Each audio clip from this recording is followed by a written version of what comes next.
नमस्कार, जय हिंद मित्रों। आप सभी लोगों का स्वागत है अपना लक्ष्य चैनल में। जैसा कि हम लोग कवर कर रहे हैं शिक्षा मनोविज्ञान शिक्षक भर्ती के लिए, जो शिक्षक भर्ती आ रही है उसमें जो पूछा जाएगा उसके लिए कवर कर रहे हैं संपूर्ण। कल हम लोगों ने इसके पीछे का टॉपिक देखा था जिसमें से अभिवृद्धि, ये चैप्टर नंबर दूसरा चल रहा है। पहला चैप्टर कंप्लीट हो गया है, दूसरा चैप्टर है जिसमें अभिवृद्धि एवं विकास के सिद्धांत, अभिवृद्धि एवं विकास चल रहे थे और उसी के अंतर्गत उसके सिद्धांत पढ़ रहे थे। 3 सिद्धांत हो चुके थे, चौथा सिद्धांत हम लोग पढ़ने जा रहे हैं। तो चलिए आइए शुरू करते हैं। अगर चैनल को सब्सक्राइब नहीं किया है सब्सक्राइब कर लें। सामान्य से विशिष्ट क्रियाओं का सिद्धांत, सामान्य से विशिष्ट क्रियाओं का सिद्धांत। इस सिद्धांत के अनुसार बालक का विकास सामान्य से विशिष्टता की ओर होता है। बालक के विकास के सभी क्षेत्रों में सबसे पहले सामान्य क्रिया होती है, फिर विशिष्ट रूप से धारण कर लेती है। उदाहरण, नवजात शिशु अपने शरीर के किसी एक अंग का संचालन करने से पहले अपने शरीर का संचालन करता है। बालक प्रारंभ में किसी वस्तु को पकड़ने के लिए सभी अंगों का प्रयोग करता है, बाद में विशिष्ट अंगों का ही प्रयोग करता है। इसी तरह हरलॉक के अनुसार विकास की सब अवस्थाओं में बालक की प्रतिक्रियाएं विशिष्ट बनने से पूर्व सामान्य प्रकार की होती हैं। व्यक्तिगत भिन्नता का सिद्धांत, इस सिद्धांत के अनुसार बालकों का विकास व वृद्धि उनकी व्यक्तिगत विभिन्नता के अनुरूप होती है। व्यक्तिगत विभिन्नता के कारण ही एक ही आयु के 2 बालकों व बालिकाओं में शारीरिक, मानसिक तथा सामाजिक अंतर पाया जाता है। स्किनर के अनुसार विकास के स्वरूपों में व्यापक व्यक्ति विभिन्नता होती है। परस्पर संबंध का सिद्धांत, इस सिद्धांत के अनुसार बालक के विभिन्न गुण परस्पर संबंधित होते हैं। एक गुण का विकास होता है तो अन्य गुणों का विकास भी उसी अनुपात में ही होता है। इस सिद्धांत के अनुसार बालक के शारीरिक, मानसिक, सामाजिक, संवेगात्मक आदि पहलुओं के विकास में परस्पर संबंध होता है। उदाहरण, तीव्र बुद्धि वाले बालक के मानसिक विकास के साथ साथ उसका सामाजिक व शारीरिक विकास भी तीव्र गति से होता है। गैरिसन व अन्य के अनुसार शरीर संबंधी दृष्टिकोण व्यक्ति के विभिन्न अंगों के विकास में सामंजस्य और परस्पर संबंध पर बल देता है। एकीकरण का सिद्धांत, इस सिद्धांत के अनुसार बालक का विकास सामान्य से विशिष्ट की ओर तथा विशिष्ट से सामान्य की ओर अर्थात दोनों तरफ होता है। इस सिद्धांत के अनुसार बालक पहले संपूर्ण अंग को और फिर अंग के भागों को चलाना सीखता है। इसके बाद बालक उन भागों में एकीकरण करना सीखता है। उदाहरण के लिए, बालक पहले पूरे हाथ को, फिर अंगुलियों को और फिर हाथ और एवं अंगुलियों को एक साथ चलाना सीखता है। विकास की दिशा का सिद्धांत, इस सिद्धांत को केंद्र से परिधि की ओर सिद्धांत भी कहा जाता है। इस सिद्धांत के अनुसार बालक का सिर से पैरों की ओर विकास होता है। सिर सबसे पहले विकसित होता है और पैर उस सबसे बाद में। यही शरीर पर नियंत्रण का सिद्धांत है। उदाहरण के लिए, सबसे पहले रीढ़ की हड्डी का विकास होता है और उसके बाद भुजाओं तथा हाथ की अंगुलियों का विकास होता है। वंशानुक्रम एवं वातावरण की अंतःक्रिया का सिद्धांत, इस सिद्धांत के अनुसार बालक का विकास वंशानुक्रम तथा वातावरण की अंतःक्रिया के कारण होता है। विकास क्रम का सिद्धांत, इस सिद्धांत के अनुसार बालक का गामक और भाषा संबंधी आदि विकास एक निश्चित क्रम में होता है। मनुष्य के विकास की प्रक्रिया में निश्चित प्रतिमान का अनुसरण किया जाता है। विकास का लंबवत न होकर वर्तुलाकार सिद्धांत, इस सिद्धांत के अनुसार बालक का विकास लंबवत या सीधा नहीं होकर वर्तुलाकार होता है। पूर्वानुमान का सिद्धांत, इस सिद्धांत के अनुसार एक बालक की अपनी अभिवृद्धि तथा विकास की गति को ध्यान में रखकर उसके आगे बढ़ने की दिशा और स्वरूप के बारे में भविष्यवाणी की जा सकती है।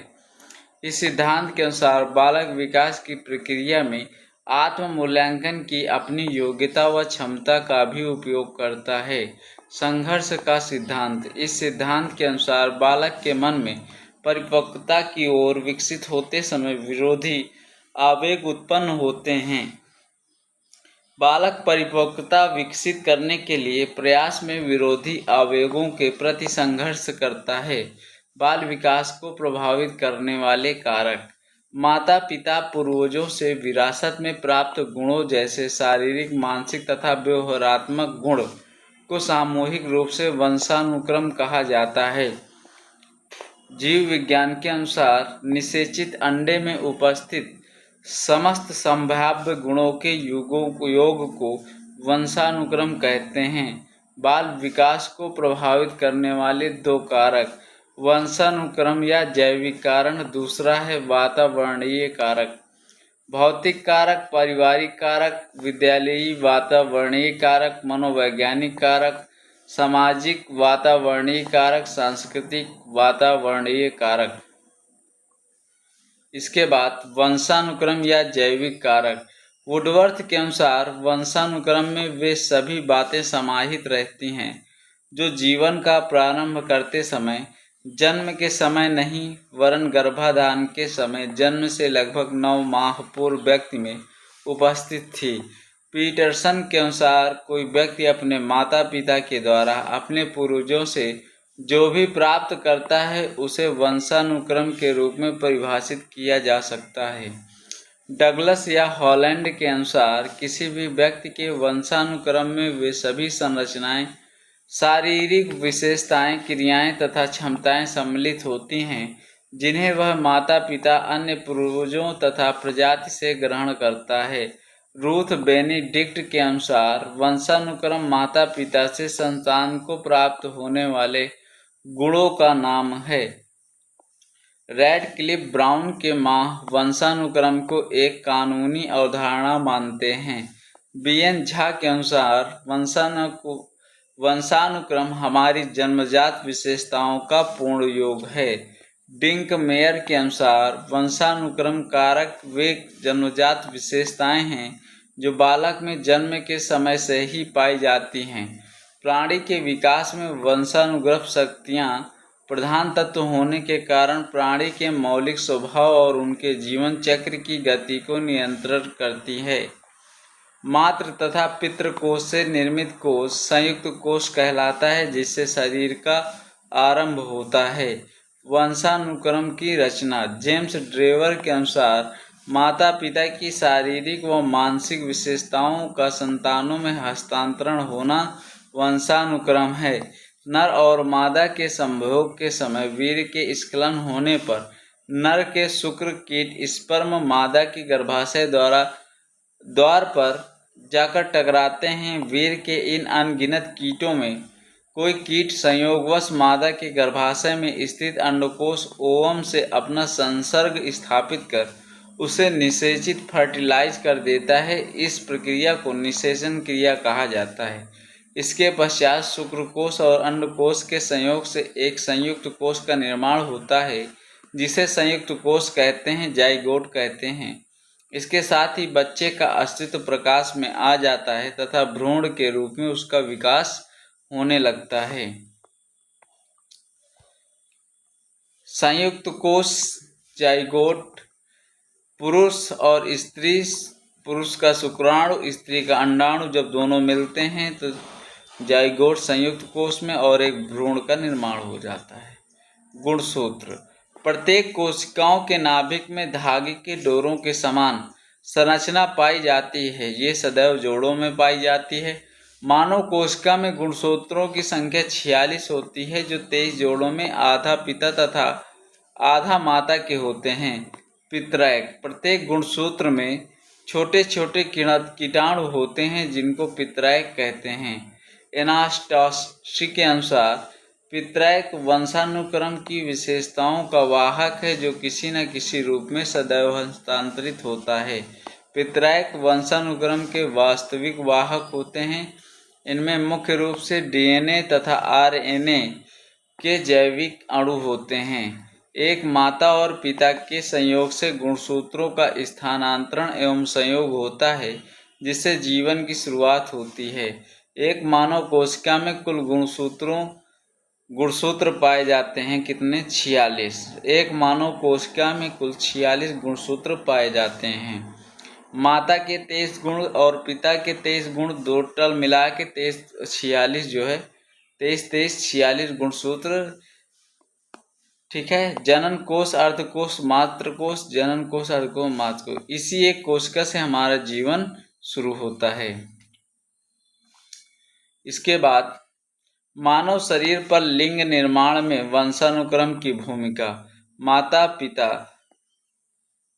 23 गुण, 22 गुण, 1 गुण, कुल गुण 44। शरीर का निर्माण 2 गुण से और लिंग का निर्धारण 1 गुणसूत्र से। माता व पिता की ओर से आने वाले 22 गुणसूत्र काय गुणसूत्र कहलाते हैं, जो हमारे शरीर के निर्माण में, तथा एक गुणसूत्र लिंग गुणसूत्र होते हैं, जो हमारे लिंग के निर्माण में सहयोग करते हैं। बालक बालिका के रूप में लिंग निर्धारण। माता गुणसूत्र XX और पिता XY। अगर दोनों XX हो गई तो बालिका पैदा होगा और XY है तो बालक पैदा होगा। X गुणसूत्र सदैव लंबे तथा Y गुणसूत्र बौना या गोल होता है। जब माता और पिता के संयोग से हमारे जीवन की शुरुआत होती है तो दोनों की ओर से आने वाले XX गुणसूत्र बालिका तथा XY गुणसूत्र बालक के रूप में लिंग का निर्धारण करते हैं। हमारी मानसिकता के निर्माण में, मानसिक शारीरिक स्वास्थ्य में, शरीर की संरचना, रंग रूप व कद में वंशानुक्रम की भूमिका रहती है। गुणसूत्रों की विसंगति XO। इस प्रकार की विसंगति में महिला में बांझ होने के गुण होते हैं। ऐसी महिलाएं टर्नर सिंड्रोम की श्रेणी में आती हैं। इनमें गुणसूत्रों की संख्या 45 होती है। XYY की विसंगति। गुणसूत्रों की ऐसी विसंगति होने पर पुरुष अपराधी बन जाता है। XXY की विसंगति। ऐसी विसंगति देखने में पुरुष जैसा लगता है लेकिन वह अपरजाई होता है। वंशानुक्रम के नियम। बीजकोष का निरंतरता का नियम। इस नियम का प्रतिपादन बीजमैन ने चूहे के प्रयोग करते हुए किया। बीजकोष कभी नष्ट नहीं होता, अपितु यह पीढ़ी दर पीढ़ी चलता रहता है। इस सिद्धांत के अनुसार माता पिता पूर्वजों से प्राप्त बीजकोष के संरक्षक होते हैं। मानव शरीर। कायिक कोष, उत्पादक कोष, शारीरिक संरचना और वंश परंपरा। अर्जित कुशलता, ज्ञान, अनुभव तथा रुचियों आदि का हस्तांतरण वंशानुक्रम धरोहर के रूप में नहीं होता। वर्णसंकरता का नियम। प्रतिपादक है मेंडल और प्रयोग किया था मटर पर। इस नियम को वंश सूत्रों का नियम तथा आनुवंशिकता का आधारभूत नियम भी कहा जाता है। इस नियम के 2 उपनियम मेंडल ने बताए थे। पहला है पृथक्करण का नियम और दूसरा है स्वतंत्र छँटाई का नियम। समानता का नियम। इस नियम के अनुसार माता पिता जैसे गुण संतान में होने से, अर्थात जैसे माता पिता की संतान वैसी होगी।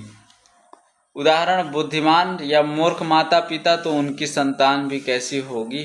बुद्धिमान या मूर्ख होगी। सुंदर या कुरूप माता पिता तो उनकी संतान भी कैसी होगी? सुंदर या कुरूप। विभिन्नता का नियम। प्रतिपादक डार्विन और लैमार्क संतान के गुण माता पिता के गुणों से भिन्न होते हैं। अर्जित गुणों के संक्रमण का नियम किसने दिया था? लैमार्क ने, और प्रयोग किया था जिराफ में। माता पिता के अपने जीवन काल के अर्जित गुणों को आने वाली संतानों में स्थानांतरित किया जाता है। प्रतिगमन विपरीत प्रत्यागमन का नियम। इस नियम के अनुसार प्रतिभाशाली माता पिता की संतानें दुर्बल बुद्धि की भी हो सकती हैं, अर्थात विपरीत गुणों का पाया जाना है। क्रो और क्रो के अनुसार लंबे माता पिता के बच्चे औसत से अधिक लंबे होते हैं, परंतु अपने माता पिता जितने लंबे नहीं होते हैं। इस नियम के अनुसार प्रत्येक गुण के औसत की ओर जाने वाली स्वाभाविक प्रवृत्ति पाई जाती है। बायोमेट्री का नियम। वंशानुक्रम के इस सिद्धांत के प्रतिपादक फ्रांसिस गाल्टन हैं। गाल्टन ने 1775 में बताया कि बालक उतना ही योग्य होता है जितने उसके पूर्वज। माता पिता के पूर्वजों के गुण भी निश्चित मात्रा में होते हैं, जो पीढ़ी दर पीढ़ी आनुपातिक रूप से कम होते जाते हैं। जैसे 1/2 + 1/4 + 1/8 1/16। बालक के विकास को प्रभावित करने वाले कारक: बुद्धि का प्रभाव, लिंग का प्रभाव, अंतःस्रावी ग्रंथियों का प्रभाव, आहार या भोजन का प्रभाव, रोगों का प्रभाव, यौन भेदों का प्रभाव, जनसंचार माध्यम का प्रभाव, व्यक्तिगत विभिन्नता का प्रभाव, अधिगम का प्रभाव, प्रशिक्षण का प्रभाव, पारिवारिक आर्थिक स्तर का प्रभाव, वातावरणीय प्रभाव और प्रेरणा का प्रभाव। तो ये रहे प्रभाव। इसके बाद है दूसरा, वातावरणीय कारक। रास के अनुसार वातावरण वह बाह्य शक्ति है जो हमें प्रभावित करती है।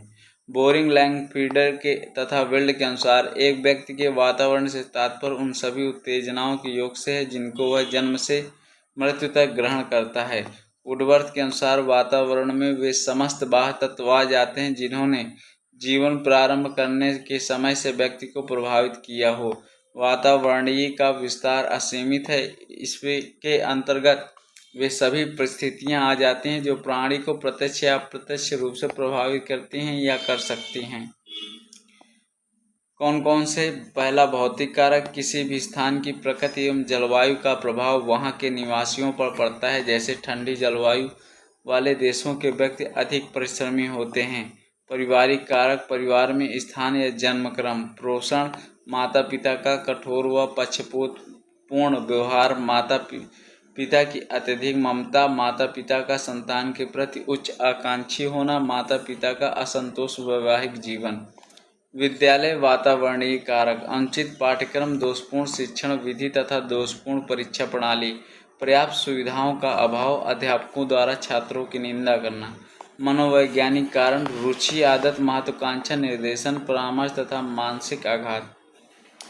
सामाजिक वातावरणीय कारक। परिवार, पड़ोस, मित्र समूह तथा विद्यालय के सामाजिक वातावरण का प्रभाव बालक पर पड़ता है। सांस्कृतिक वातावरणीय कारक। समान व्यक्ति का रहन सहन, खान पान, रीति रिवाज, आचार विचार आदि। विकास की अवस्थाएं पढ़ेंगे नेक्स्ट वीडियो पे। तो मिलते हैं नेक्स्ट वीडियो पे, तब तक के लिए जय हिंद, जय भारत।